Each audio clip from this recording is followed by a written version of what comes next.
Welcome to Quick Course Digest. Today, we're diving into the one subject that's all about you, me, and everyone we know. We're breaking down the fundamentals of Introduction to Psychology. I mean, really think about it. Why do you have the specific thoughts you do? Why do you feel certain emotions? What drives your actions? Well, these are the exact questions that psychology sets out to answer. It's really the science of us, the instruction manual for that amazing, complicated, and sometimes confusing thing we call the human mind. So here's our roadmap. We'll start with the blueprint of you, which is all about personality. Then we'll look at the incredible journey through life to see how we develop. We'll also touch on the challenges of the mind, and we'll finish up on a high note with the path to wellness. Ready? Let's get into it.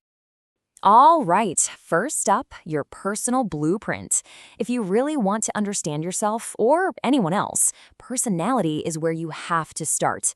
It's that special mix of traits that makes you, well, you. Now, the most important word in that definition is consistent. See, your personality isn't about how you feel on one particular day. It's about the stable, predictable patterns you have. It's the way you tend to think, feel, and act over and over again. It's like your own unique psychological signature. So how in the world do psychologists measure something so complex? Well, the most popular tool they use is called the Big Five model. And you can remember it with the handy acronym OCEAN. Now, these aren't boxes you fit into. Think of them more like 5 different sliders or spectrums. Every single one of us lands somewhere on each of these 5 traits. You've probably also heard about type A versus type B personalities. What's so interesting about this is that it wasn't actually invented by psychologists, but by cardiologists. They started noticing a pattern. They're super ambitious, competitive, always in a hurry. Type A patients were way more likely to have heart problems. Meanwhile, they're more relaxed, easygoing. Type B patients tended to handle stress a lot better. Okay, so we have this personality blueprint, but how does it all unfold over time? That's where developmental psychology comes in. It's a powerful reminder that we're not just fixed beings. We are constantly on this journey of growing and changing, from the moment we're born to our final days. And you know what's wild? That journey follows a surprisingly predictable path for all of us. At just 5 months old, a baby's smile isn't just a cute reflex. It's a powerful social tool. By a year and a half, they look in a mirror and have that amazing moment of realizing, hey, that's me. Every stage, from a toddler discovering the power of the word no, to a teenager who can suddenly think about big abstract ideas like justice, is a critical chapter in the story of becoming human. And it's not just our brains that grow. Our moral compass does too. Kohlberg's theory on this is super interesting. He said we basically level up. As little kids, it's all about avoiding punishment. That's the pre-conventional stage. Then we grow into the conventional stage, where we follow the rules of society because, well, they're the rules. But some people reach a final stage, post-conventional, where their morality is based on their own universal ethical principles. They do what's right because it's right, even if it breaks a rule. Now, of course, this journey of life isn't always easy. And that brings us to the challenges of the mind. Here, we're going to talk about what happens when our minds cause us pain, and we'll dive into that one experience we all share: stress. Before we can even talk about these challenges, we have to tackle psychology's oldest debate: nature versus nurture. Are we born this way, or did our experiences make us this way? For the longest time, people argued it was one or the other. But you know what we know now? The answer is always, always both. Our mental health is this intricate dance between the genes we inherit and the life we live. So where is the line between just having a weird quirk and having a real disorder? Well, the magic word psychologists use is maladaptive. Basically, they ask, does this behavior make it incredibly hard for a person to live their day-to-day life? If a way of thinking or acting is constantly getting in the way of your job, your relationships, or your happiness, that's when it becomes a clinical concern. And make no mistake, these challenges are way more common than you might think. Just look at this number.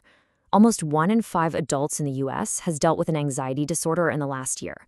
This isn't some rare thing. It's a huge part of the human condition for millions and millions of people.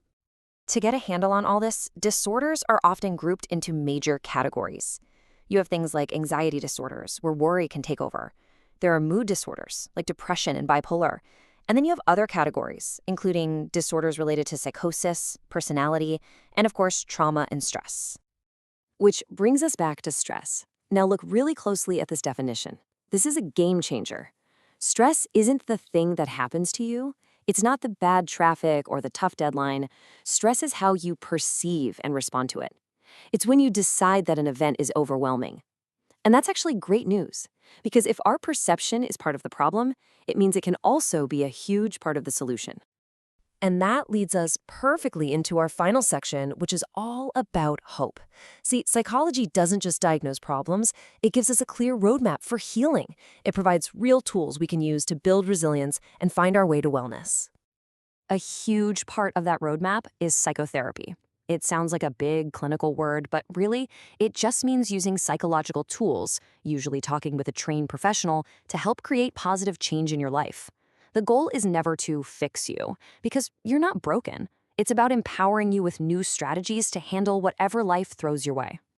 So when it comes to stress, psychology tells us we have two main strategies. First, there's problem-focused coping. That's when you try to change the problem itself. Stressed about a big test, you make a study guide. But sometimes you can't change the problem. Like, you can't magically make a traffic jam disappear. That's when you use emotion-focused coping. You work on managing your own emotional reaction so you can feel better, even if the situation stays the same. Here's a perfect example of emotion-focused coping in action: progressive muscle relaxation. It's so simple but incredibly effective. All you do is focus on one muscle group, like your shoulders, tense them up really tight for a few seconds, and then just let it all go. When you do this all over your body, you're literally teaching yourself what relaxation feels like, giving you a powerful, on-demand tool to fight stress. So, after all that, what's the big takeaway? It's this: psychology is more than just a subject in a textbook. It's a powerful toolkit for understanding the most complicated and fascinating thing in the entire universe: the human being. It's the key to understanding who we are, why we do what we do, and how we can live better, more fulfilling lives. So I'll leave you with this to think about. Now that you have a basic map of the mind, how might that change the way you look at yourself? How might it change the way you look at the people around you? And how can you use that understanding to navigate your own journey with a little more kindness and a lot more insight?